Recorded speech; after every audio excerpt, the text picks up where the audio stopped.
2,500 years ago, deep in the frozen mountains of Siberia, the Pazyryk culture was doing the impossible.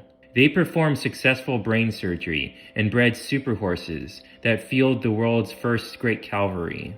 But why else should you care about a lost tribe from the Siberian steppes? It's because the Pazyryk culture holds the secret to a globalized prehistoric world we never knew existed. Thanks to a geological accident that turned their tombs into permanent refrigerators, we haven't just found their bones, we found their skin. Protected by a 2,000-year-old ice lens, these Pazyryk warriors and priestesses have emerged with their tattoos still crisp and incredibly modern looking. The Pazyryk culture wasn't just a group of nomads. They were high-tech power brokers of prehistory that mastered professional artistry and global trade centuries before the Silk Road. From the world's oldest Persian carpet to the mysterious Ice Maiden, we will explore why the Pazyryk might just be one of the most important civilizations you've never heard of. Before 800 BC, most people in the Altai mountain region of Siberia were semi-sedentary farmers or chariot drivers. The chariot was the tank of the ancient world, but it was useless in the rugged Altai mountains of Siberia. In 600 BC, a group in the Siberian mountains turned the horse into a weapon of mass destruction. These Pazyryk ancestors were among the first to breed horses specifically for weight-bearing and stamina. They invented primitive saddles and wooden stirrup loops, allowing a man to stay on a horse while firing a bow. Once a warrior could fire a bow from a galloping horse, they became an unstoppable force that terrified the settled civilizations of the Middle East. Genetic studies of Pazyryk-era remains show they were selecting horses for sprinting genes and for lungs that would not burst in the thin and freezing mountain air.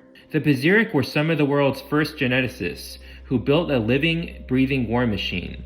As a result, by 600 BC, their horses were 10 to 15 centimeters taller than those of the neighboring tribes. They also developed a short sword called the Aki Nakes.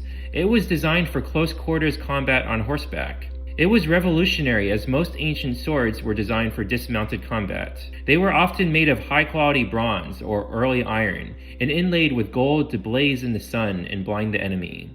The most important archaeological find for this period is the Golden Man or the Arzan II. It was a single grave that contained 20 pounds of solid gold. The prince buried there had a cloak covered in 5,000 tiny gold panthers. Each panther was individually carved. This era also saw the perfection of the Scythian bow. This was a composite bow that was made of layers of sinew, wood, and horn, glued together with fish bladder. It was so powerful it could pierce armor at 100 yards, yet small enough to be fired backwards while galloping away, the famous Parthian shot. It took 2 years to make a single bow, because the glue had to dry in specific seasonal cycles. It was the most expensive piece of technology on the planet at the time. In these early 800 BC burials, there have been found burners containing charred hemp seeds.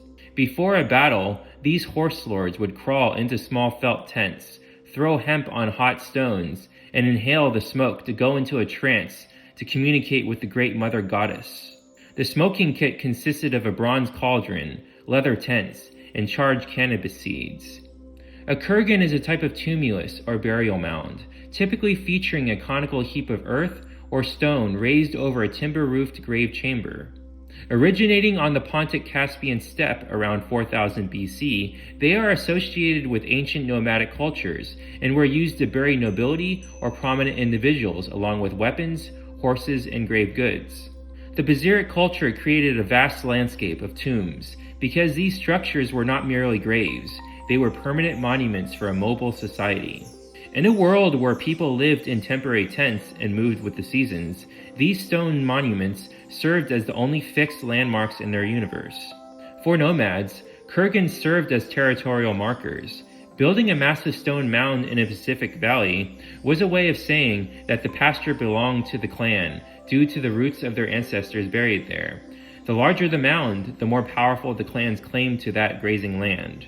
Archaeologists have identified hundreds of kurgans across the Altai region. These weren't just for kings. They represent a strictly ordered society. Massive mounds have been found that are up to 50 meters wide, containing log cabin chambers, gold, and dozens of sacrificed horses. Smaller mounds like that of the Ice Prince were found with fewer horses and simplified burial goods. Thousands of ordinary graves, with small stone circles, have been found that prove the entire population, not just the 1%, participated in this monumental burial culture. The Pazyryk were known to transport their dead over enormous distances to reach specific sacred valleys. Because the ground was often too frozen to dig in winter, they would mummify the body to keep it preserved, until the clans could gather in the spring or summer for a massive multi-tribal funeral ceremony. This turned burial sites into massive necropolises, where generations of the same family were reunited. The tombs were designed as shrine-like portals for the soul's transition. They buried horses because they believed the deceased needed a mount to reach the upper world. Tombs were packed with everything from pile carpets to cannabis seeds for ritual smoke, ensuring the ancestor remained powerful and satisfied in the next life. Ironically, the thousands of stones used to build each mound acted as a cold trap. This engineering choice, made to protect the bodies from wolves and looters, accidentally created the ice lenses that preserve the mummies for us to find today. In archaeology, an ice lens is a giant, solid block of ice that forms inside a structure and never melts. Shortly after a burial, rain and autumn snowmelt would seep through the gaps in the Pazyryk stone mounds. This water trickled down into the deep, wooden burial chamber. Once inside the insulated chamber, the water froze. Because of the thermal properties of the stone mound above, the summer heat could not reach it. Over centuries, this created a permanent lens of ice that encased everything, from the mummy to the silk clothes and even the sacrificed horses, in a solid, airless vault.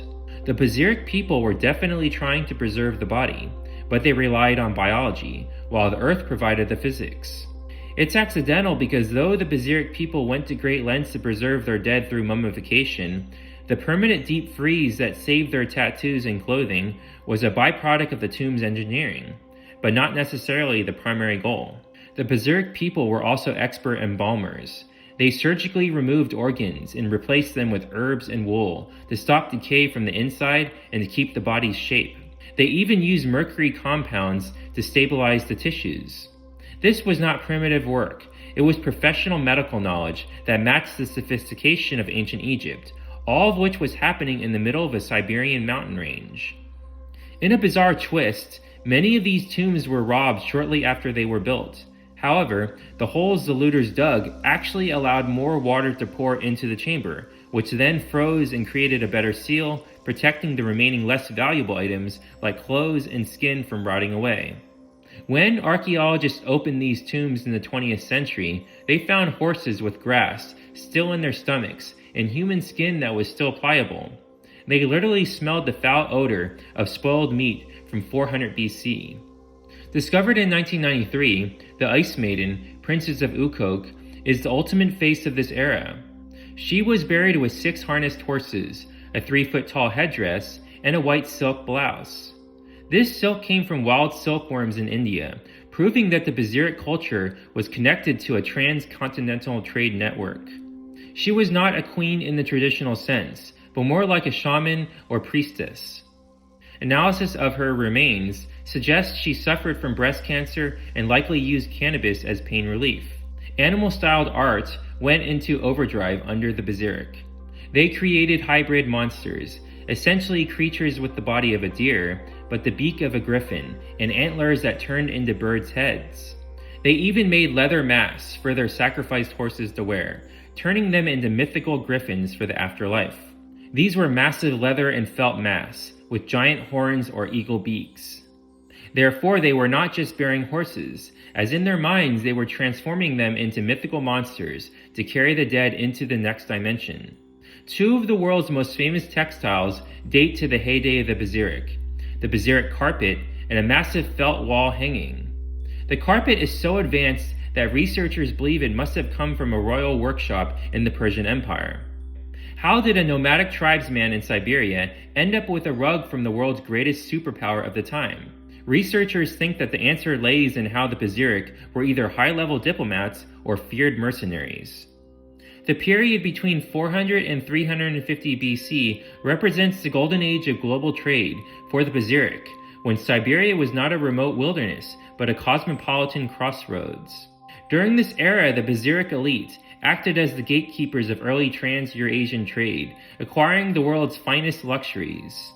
The carpet found in a site called Kurgan V and dated to the 5th or 4th century BC is the oldest intact pile carpet on Earth.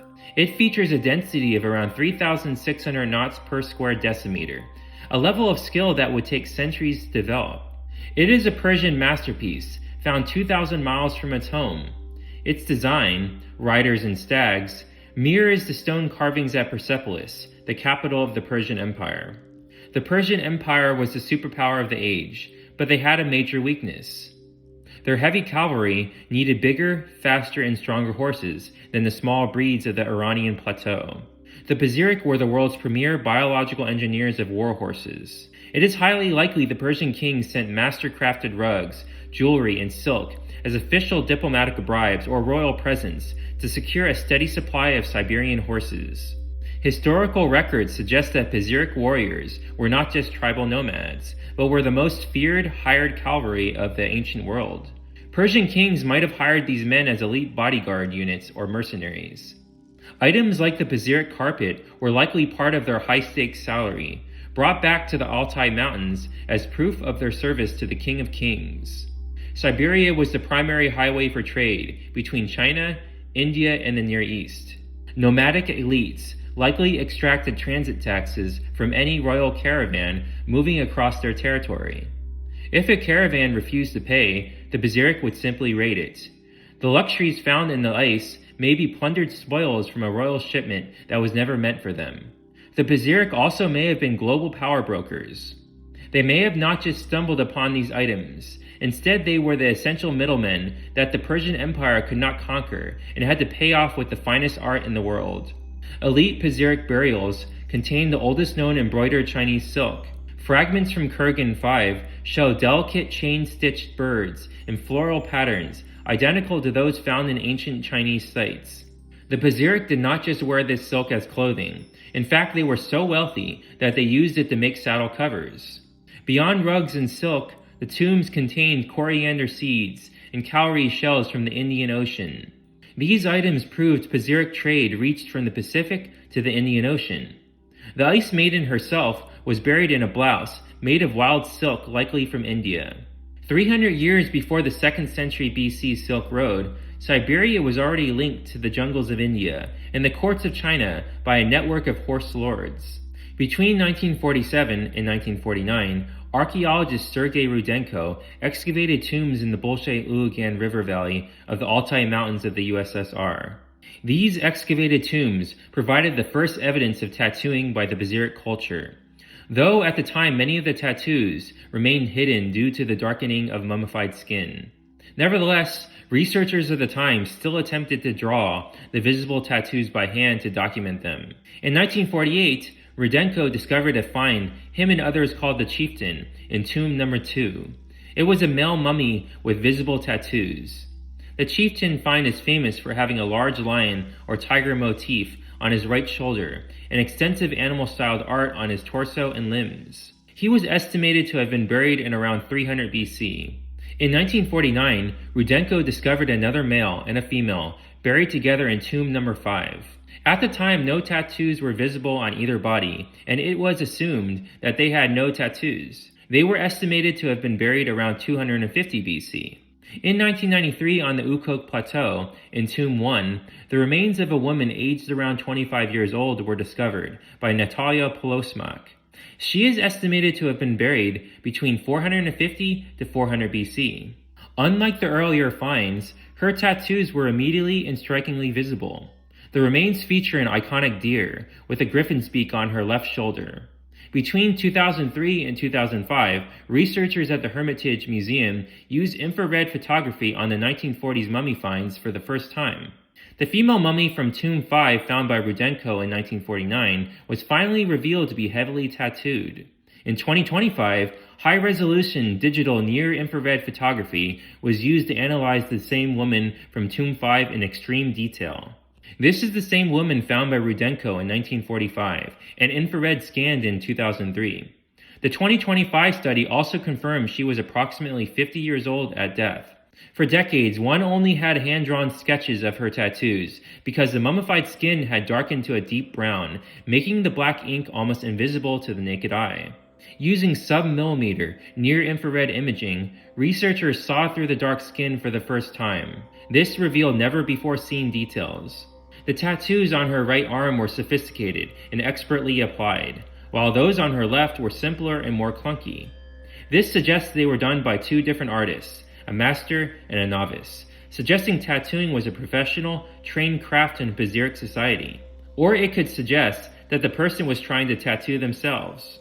After collaborating with modern tattoo artists, the 2025 study suggests that Pazyryk tattoo art was not just tribal marks, but was in fact a highly specialized craft, requiring formal training and apprenticeships. The images shown here are from the results of the 2025 research, and while they might look simple as flat drawings, their technical execution was remarkably advanced for an ancient culture. Modern tattoo artists consulted for the study noted several factors that make these ancient tattoos exceptionally difficult to replicate, even with modern technology. Scans showed the line thickness was so crisp and uniform that modern artists have said it would be a struggle to replicate it, using the skills and technology of the day. The master-level tattoos, like this leopard attacking a stag, were also not just stuck on the skin. Instead, the designs were specifically drawn to wrap around the muscles. Thus, when the woman moved her arm, the animals would appear to leap or contract. This suggests that the Pazyryk artists of the time understood human anatomy. Unlike most 2D ancient art, some feline heads are turned to face the viewer. Replicating this 3D perspective with a primitive hand-poking tool, which is what the Pazyryk artists most likely used, without the image looking distorted, is a high-level skill even today. One of the most famous of the woman's tattoos is a tiny rooster tattooed on her thumb. The thumb is one of the hardest places to tattoo because the skin is thick and moves constantly. The 2025 infrared research also shows that by 350 BC, Pazyryk tattoo artists began using negative space and microdotting. These are advanced techniques where the artist leaves parts of the skin blank to create highlights, or uses thousands of tiny dots to create shading. 2025 was the year when researchers realized the dotting was intentional. Before that, they thought it was just poor preservation. In earlier eras, only the highest royals seem to have had elaborate tattoos. But in the later eras, during the time between 350 to 300 BC, is when warriors and commoners were getting these tattoos as well. This suggests that the tattoo artist trade became a high-paying and middle-class profession. It was a booming industry, not just a royal ritual. Recent analysis of smaller non-royal graves from this later period have found a middle-aged man with no gold in his grave, but with stunning tattoos covering his entire torso. Though the 500 BC Ice Maiden has beautiful abstract animal tattoos, the 300 BC peoples have tattoos of identifiable species, such as snow leopards and specific types of deer. The artists in the region have moved from drawing the gods to drawing nature. The 2025 infrared scans also confirm that many late-period mummies had small, non-decorative dots and lines along the spine and joints. These marks align perfectly with traditional acupuncture points used to treat back pain and arthritis. This suggests that they also used tattooing as a permanent medical treatment. Several skulls from this era also show perfect and circular holes that had begun to heal. Scientists think that this is evidence that the Pazyryk were performing successful brain surgery to relieve pressure from head wounds.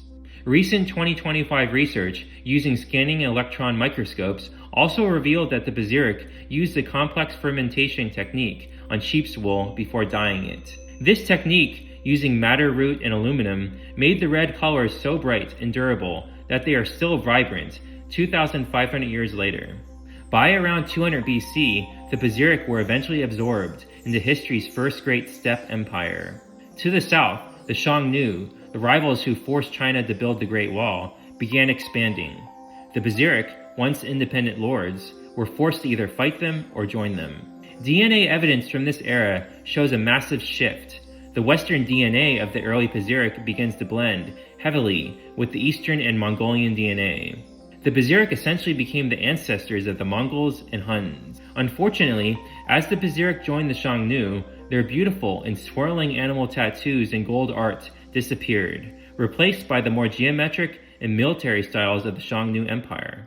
The world's most advanced tattoo culture was traded for the security of a superpower. Today, climate change is now melting the ice lenses within the Pazyryk tombs at a rapid pace. Tombs that have not been found yet are rotting, and thus researchers are in a race against time to find them before they turn to dust. Thanks so much for watching. If you enjoyed my documentary, don't forget to like and subscribe, and check out my Patreon page at patreon.com/World Chronicles.